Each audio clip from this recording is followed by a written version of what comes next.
Então, até que isso aconteça, para mim, ilações, discussões, eu vi aqui coisas como conversa de bar. Eu era o comandante da Marinha, eu não era assessor político do presidente. E eu me ative ao meu papel institucional.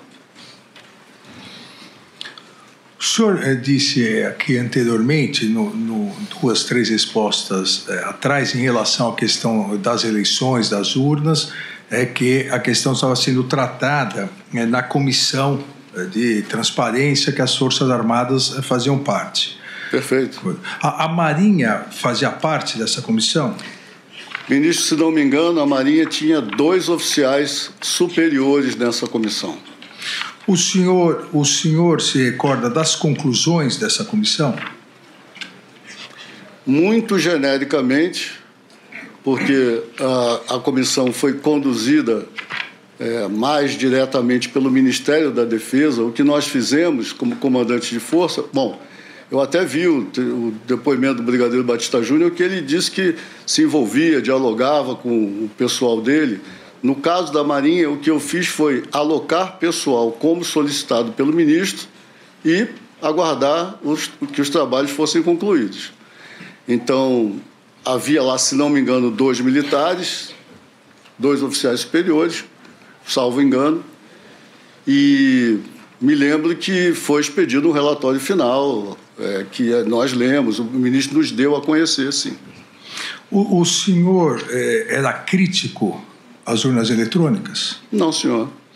Há uma declaração do senhor na mídia, dia 14/5/2022, às vésperas.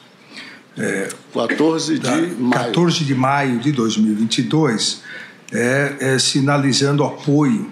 E o senhor agora mesmo disse corretamente que os militares devem ser até o seu papel institucional, e o senhor não é conselheiro político, não era conselheiro político do presidente da República. O senhor deu uma declaração sinalizando apoio às falas do presidente, então presidente Jair Bolsonaro, sobre a auditoria nas urnas eletrônicas, dizendo, abre aspas, como comandante da Marinha, eu quero que os brasileiros tenham certeza de que o voto deles vai valer, de que quem eles colocarem na urna vai ser contado e que eles escolheram de uma forma limpa, transparente. O presidente da República é meu chefe, é o meu comandante. Ele tem o direito de dizer o que ele quiser. Isso durante a inauguração da estátua Almirante Tamandaré. O senhor se recorda disso? Perfeitamente, ministro. Essa é a posição institucional do comandante da Marinha? Senhor, mas eu disse mais do que isso. Talvez o senhor tenha a reportagem completa. Por favor. Na verdade, não me foi perguntado se eu concordava ou não com o presidente Bolsonaro. O que eu disse é que o presidente, assim como qualquer outro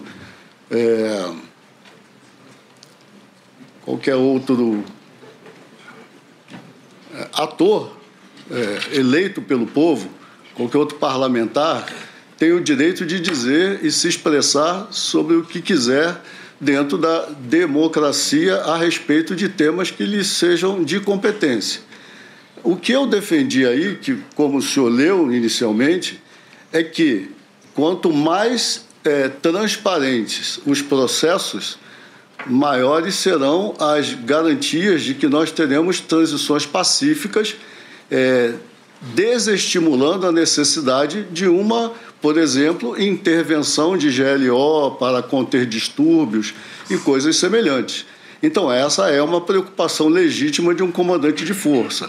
Mas a minha defesa é que, além de oficial da Marinha, eu fui gerente de projetos, desenvolvi o sistema de apoio à decisão que a esquadra usa para controlar áreas marítimas, o jogo de guerra da Escola de Guerra Naval. Eu tenho conhecimento de tecnologia da informação e outras ferramentas.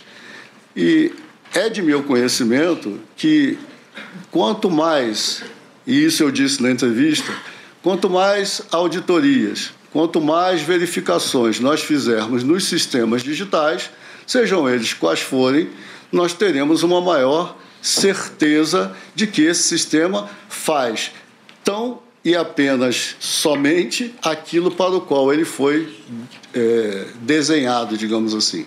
Então, essa é a tônica da entrevista que eu dei, porque me perguntaram o que eu achava disso ou daquilo. Então, eu não fui dizer que eu concordava com o que o presidente Bolsonaro disse. Eu disse que ele, como qualquer outro, poderia dizer o que quisesse. E muitas pessoas diziam muitas coisas. O senhor sabe disso. Sim. Então, a minha defesa era que quanto mais auditoria, quanto mais verificações, melhores seriam os resultados para todos os brasileiros, que eu tenho certeza que, inclusive, é o desejo do Tribunal Superior Eleitoral. O senhor disse agora que o senhor é especialista em tecnologia. Fui um dia. Foi uma vez especialista, como se diz nas Forças Armadas, é eterno comandante. Eu queria tocar num outro assunto que à época foi muito divulgado pela mídia. No dia em que seria votada a emenda constitucional para introdução do voto impresso, pelo rosto do senhor, o senhor já sabe qual vai ser a pergunta. Sei. No dia em que seria votado, houve uma novidade. O senhor foi à Marinha, e o senhor como comandante, o senhor foi entregar um convite ao presidente da República salvo engano, com 3 blindados. Não se lembra se eram 3, 4, com alguns blindados da Marinha. Eram mais do que isso. Que até naquele momento alguns estavam meio esfumaçados, né? O senhor se recorda, por isso isso deu muita repercussão, mas isso foi, naquele momento, até pela novidade, isso foi entendido como uma pressão ao Congresso Nacional, porque foi exatamente no momento em que se debatia na Câmara dos Deputados e seria votado. O senhor já disse que se recorda. Por que essa novidade naquele exato momento? Os chineses dizem que coincidências não existem. Teria sido uma coincidência, Almirante? Não existe até certo ponto. Eu acho. Muito obrigado, senhor ministro, por o senhor me fazer essa pergunta.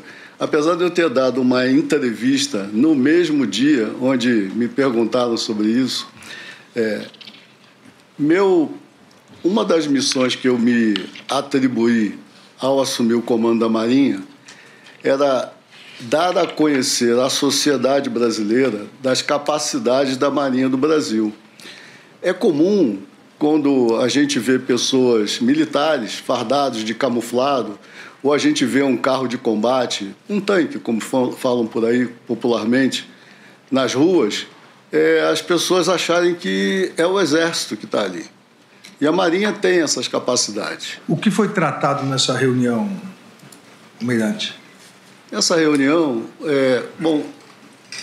havia vários assuntos, né, dentre os quais o principal era a preocupação que o presidente tinha, e também era nossa, das inúmeras pessoas que estavam, digamos assim, insatisfeitas e se posicionavam no Brasil todo, normalmente em frente aos quartéis do Exército, e aquilo poderia trazer alguma dificuldade para a segurança pública, não se sabia muito bem para onde ia aquele movimento.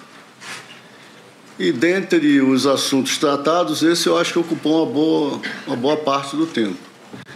E houve uma apresentação de alguns tópicos de considerações que poderiam levar a, talvez, não foi decidido isso naquele dia, a decretação de uma GLO ou de necessidades adicionais, principalmente visando a segurança pública.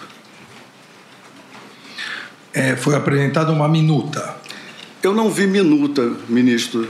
Eu vi uma apresentação na tela de um computador.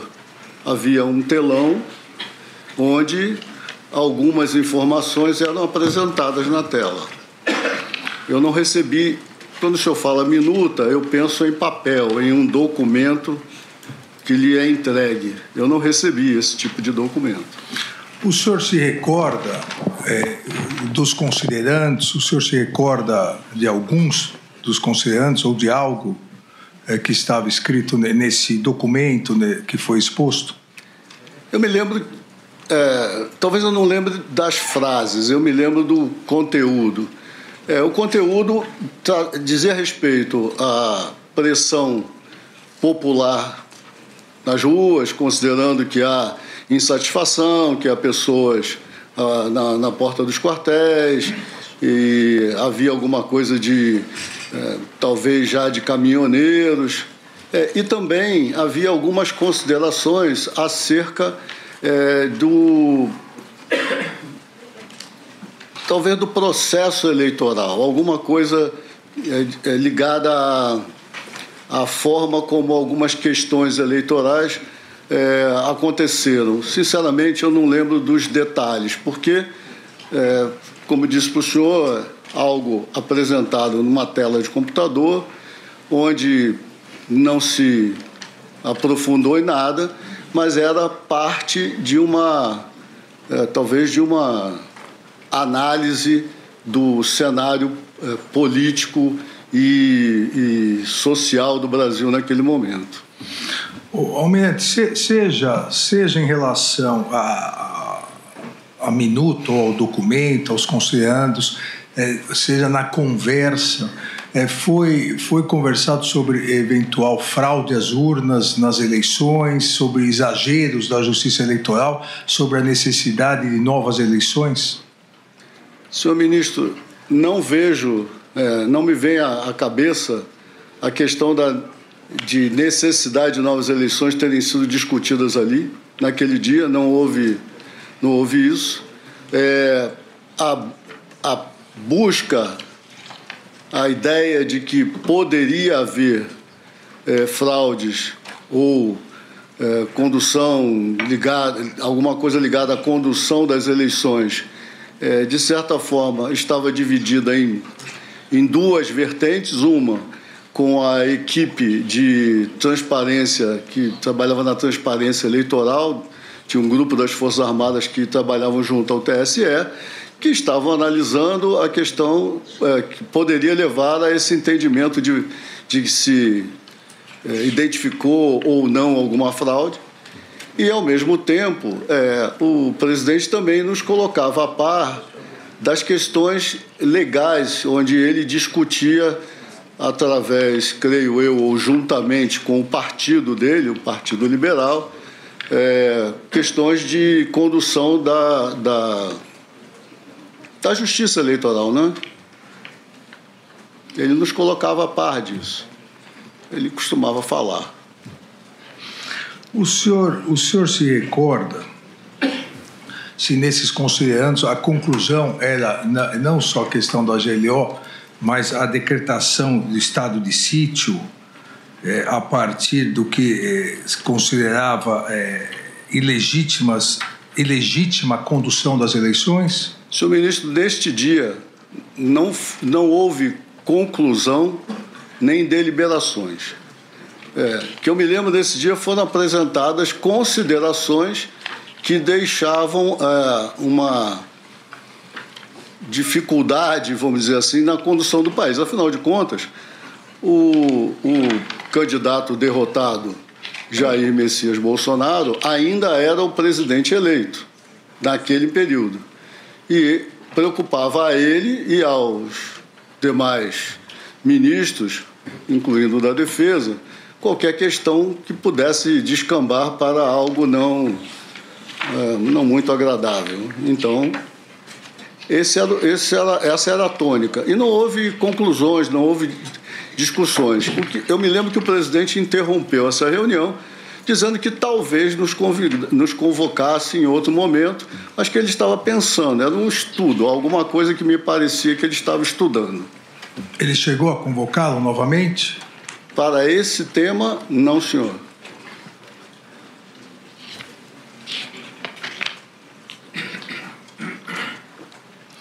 O senhor provavelmente, certamente acompanhou pela imprensa o depoimento do então comandante do Exército, que também estava presente nessa reunião, o o general Freire Gomes, e do comandante da Força Aérea, o brigadeiro Batista Júnior. Nos depoimentos, seja na etapa policial, seja agora em juízo, e eu vou começar pelo comandante Freire Gomes, Sim, senhor.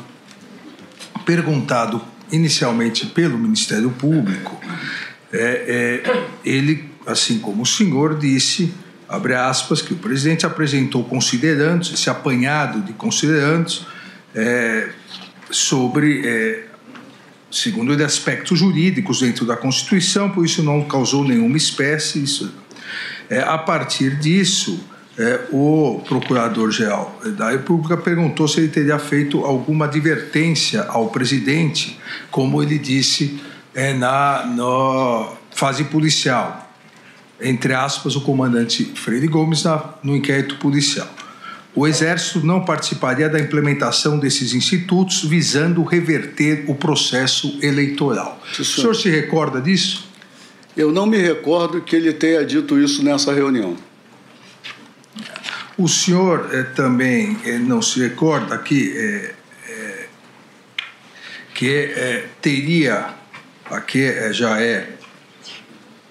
o comandante da Força Aérea, teria dito, tanto no inquérito policial quanto em juízo, teria dito que, a partir dessas discussões, da possibilidade que o presidente colocou de um estado de exceção, e com isso a decretação da GLO para novas eleições e impedir que o presidente eleito pudesse tomar posse, que o senhor teria sido o único que, abre aspas, colocaria as tropas da Marinha à disposição do presidente. O senhor se recorda disso? Eu me recordo do que disse o brigadeiro Batista Júnior. E isso não ocorreu? Não, senhor. Em primeiro lugar, o brigadeiro Batista Júnior não estava presente nessa reunião. O comandante Freire disse, perdão, verdade. O comandante, o general Freire Gomes estava presente. Gomes, isso. Ele disse que o senhor teria sido o único que colocaria as tropas da Marinha à disposição. Isso ocorreu ou não? Não, senhor. Não ocorreu. O senhor nem tocou nesse assunto. O senhor vai ter essa oportunidade. O senhor não tocou nesse assunto. Senhor ministro, como eu lhe disse há pouco, não houve deliberações, nem o presidente não abriu a palavra para nós.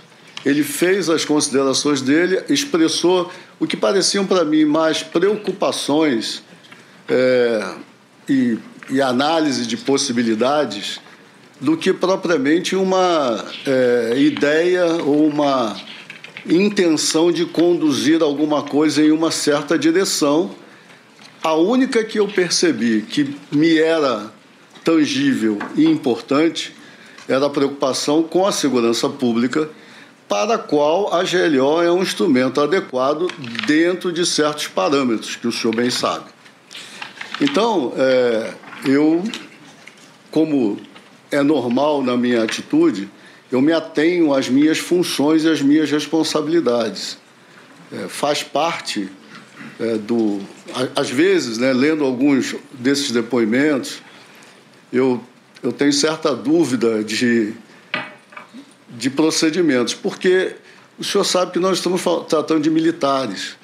A Marinha é extremamente hierarquizada e nós seguimos bem à risca o Estatuto dos Militares. Então, eu não vejo espaço.